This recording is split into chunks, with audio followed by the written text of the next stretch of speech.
Hola a todos, buenas noches. Soy el doctor Andrés Tobilla, aquí transmitiendo desde San Cristóbal de las Casas, en el barrio de San Nicolás. Como todos los miércoles y los domingos a las 8 de la noche, hablando aquí desde la fanpage de Psicogrupo para, digamos, tocar tópicos de la psicología y del psicoanálisis y que actualmente están pues precisamente enfocados al tema de la recuperación de las adicciones.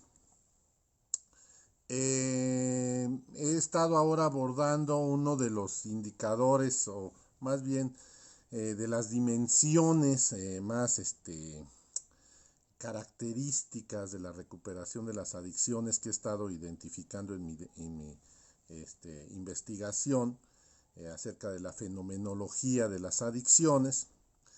Y bueno, pues es el tema que yo considero que es súper necesario de la conciencia de enfermedad. La conciencia de enfermedad es algo que si no tenemos, pues difícilmente podemos alcanzar la recuperación. Es una paradoja realmente porque cómo es que si sé que estoy enfermo, también sé que me voy a curar, pero debemos de recordar que la adicción como tal, como psicopatología, tiene un componente muy importante que es precisamente el mecanismo de defensa de la negación, que cuando es muy fuerte, bueno, pues está correlacionado también con un trastorno grave de la personalidad. Esto es muy de tomarse en cuenta, ¿sí? La relación entre negación y lo que es un trastorno grave de la personalidad. Y en tal medida, bueno, no es fácil el tratamiento, ¿verdad? El tratamiento de la adicción, la recuperación de la adicción, tenemos que concebirla con un enfoque multidisciplinario, producto de un pensamiento complejo. Y esto, presentárselo a una persona con problemas de adicción, pues puede aparentemente resultar muy difícil, ¿verdad? De asimilar, ¿no? Normalmente en las clínicas de rehabilitación, digamos, serias, lo primero que trata de hacerse pues es precisamente romper el mecanismo de negación, pero no se trata de hacerlo a base de mentadas de madre, como vulgarmente se dice, ¿verdad? Porque vemos muchas veces en estos ambientes de los famosos anexos, etcétera, que se trata de romper la negación como mecanismo de defensa en la persona con problemas de adicción de una forma violenta, verbalmente, ¿verdad? Incluso hasta físicamente.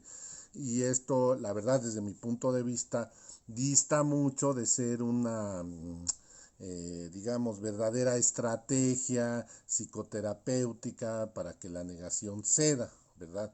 ¿A qué tenemos que llegar? Pues tenemos que llegar para romper la negación, para decir, bueno, este paciente ya está menos negado, ¿no? Como cotidianamente se dice, pues tenemos que llegar a un punto en donde la persona tenga conciencia, ¿verdad? De la enfermedad y que algo se puede hacer. Por decir algo, si nos llega un paciente que diga, no, pues es que yo ya no tengo remedio, ya me metí en demasiados problemas, me siento muy culpable, quisiera salir de esto, pero creo que ya no se va a poder, etcétera. Pues más allá de seguir insistiéndole en los daños cometidos, lo que tenemos que hacer es hacerle ver, ¿sí? Que existe una solución, ¿sí? Es decir, que, como les digo, existe esta paradoja en donde yo te ayudo a reconocer tu enfermedad al hablarte de que hay una cura, aunque en realidad esto es muy relativo, porque también se dice, y eso también es bastante paradójico, que la adicción es una enfermedad incurable. Bueno, no es que sea incurable del todo, de que te vas a morir consumiendo, ¿no? Y, por ejemplo, en Narcóticos Anónimos se habla muchas veces de esa vieja mentira, ¿no? De que drogadicto una vez, drogadicto para siempre. Y pues no es así, ¿verdad? Y eso es algo contra lo que se navega mucho contracorriente en los medios psicoterapéuticos relativos al tratamiento de adicciones. Porque tenemos que, e incluso en términos de prevención, ¿verdad? Por ejemplo, siempre se hacen esos anuncios en los medios masivos de comunicación. Actualmente, por cierto, por parte de la Comisión Nacional contra las Adicciones, de poner esa escena trágica del adicto, de la adicta sufriendo, etcétera, y pensar que desde ahí se va a generar una conciencia. ¿Y por qué no ponemos a un adicto rehabilitado o en rehabilitación para poder de alguna forma convencer, ¿sí? Para romper esa negación, porque la negación también es de tipo social, ¿sí? O sea, y esto va en la medida de que, vamos, o sea, no todas las personas necesitan el tratamiento, o a la inversa, las personas que necesitan el tratamiento lo necesitan de una manera muy intensiva, violenta, que les prive de sus derechos, de su libertad, etcétera, ¿sí? Tenemos que visualizar que la conciencia de enfermedad también se adquiere dándole a entender a la persona que puede mejorar. Y en este sentido sí entra muy en juego el tema de lo que se dice que es el mecanismo de defensa más adaptativo que se puede concebir en la psicoterapia, que es precisamente el mecanismo de la sublimación, del cual ya hablábamos en la sesión pasada. Sublimar es destinar la energía psíquica a situaciones en las cuales uno tenga mejor adaptación, ¿sí? Y entonces tenemos que buscar aquellas áreas libres de conflicto de la estructura de la personalidad del paciente, en donde se puede desarrollar mejor, ¿sí?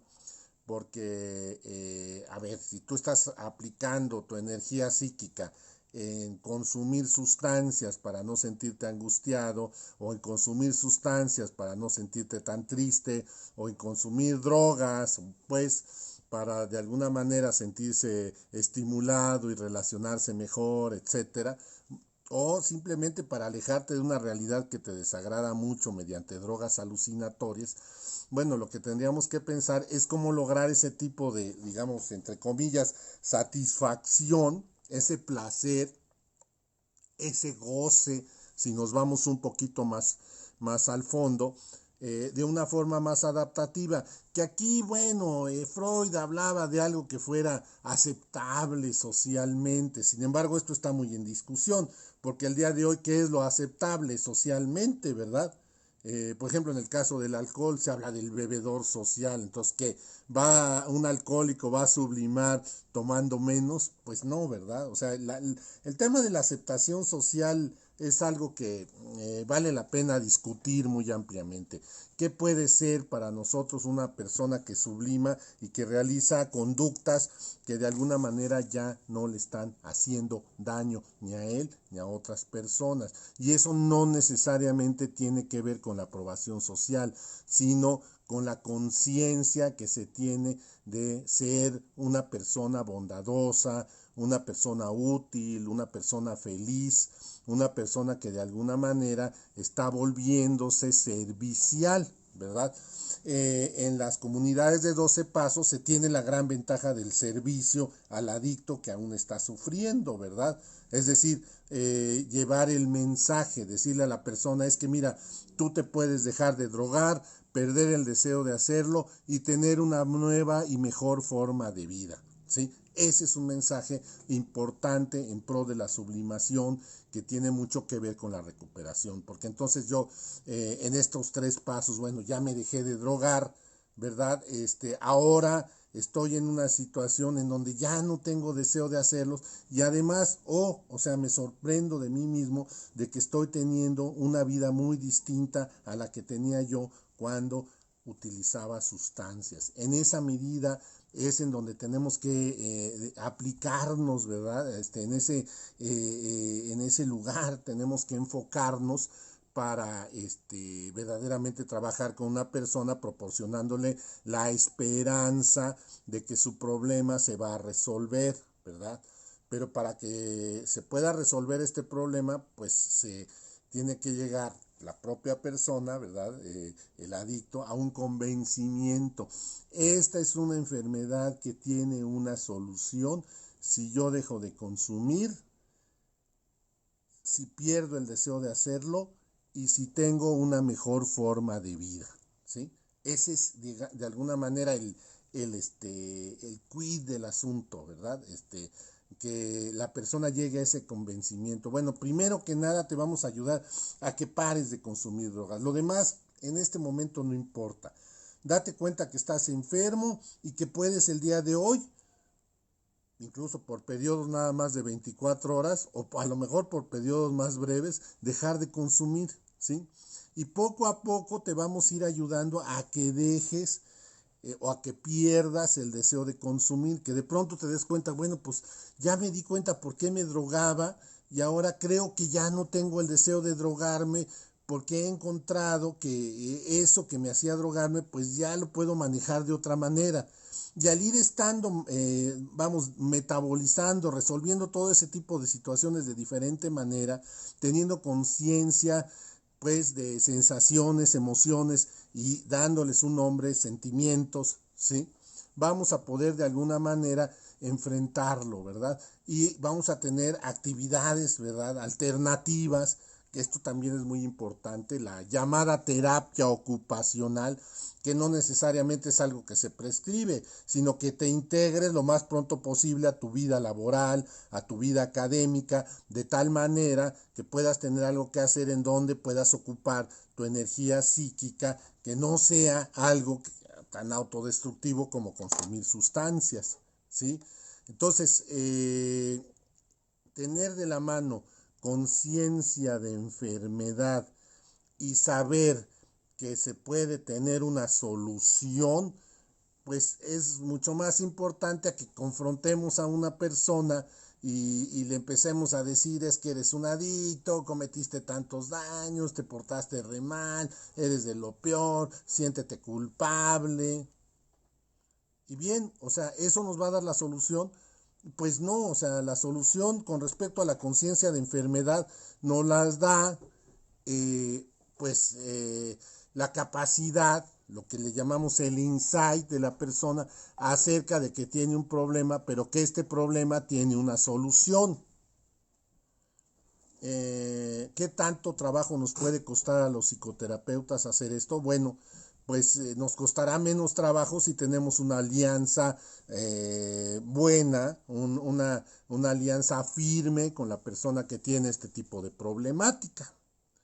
Y tenemos que trabajar hacia eso, ¿sí? Es decir, primero generar esa confianza, generar esa relación, el vínculo con la persona, que sepa que somos personas que queremos ayudarle y que podemos hacerlo, que tenemos la experiencia, que tenemos la empatía, la compasión necesaria para hacerlo, ¿verdad? Y a partir de ahí ir labrando, ¿verdad? El trabajo de tal manera que se llega a un punto en donde la persona se dé cuenta, no, pues sí, sí estoy enfermo, ¿verdad?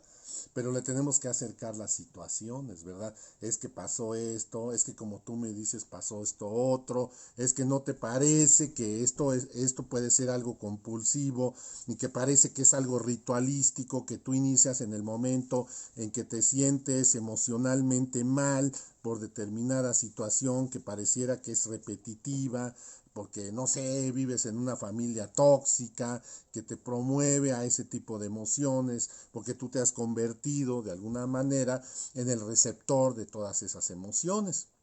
Ese tipo de situaciones, justamente ir haciendo consciente a la persona de lo que está pasando en su entorno y también internamente con respecto a la vivencia emocional, es lo que nos va a llevar a que la persona se vuelva consciente de su enfermedad, pero a la vez tenemos que estarle acercando las soluciones, ¿verdad? Esto se logra de una manera muy eficaz justamente en los grupos de autoayuda. ¿Por qué? Porque ahí se encuentra con personas que ya han podido resolver su problema y que incluso están en un trabajo constante, dedicado, haciendo cosas en pro de su recuperación y que además las van a hacer en favor de la persona que recién llega al grupo. Por eso es tan importante tener esta conjugación, ¿verdad? Psicoterapia y participación en el grupo de autoayuda.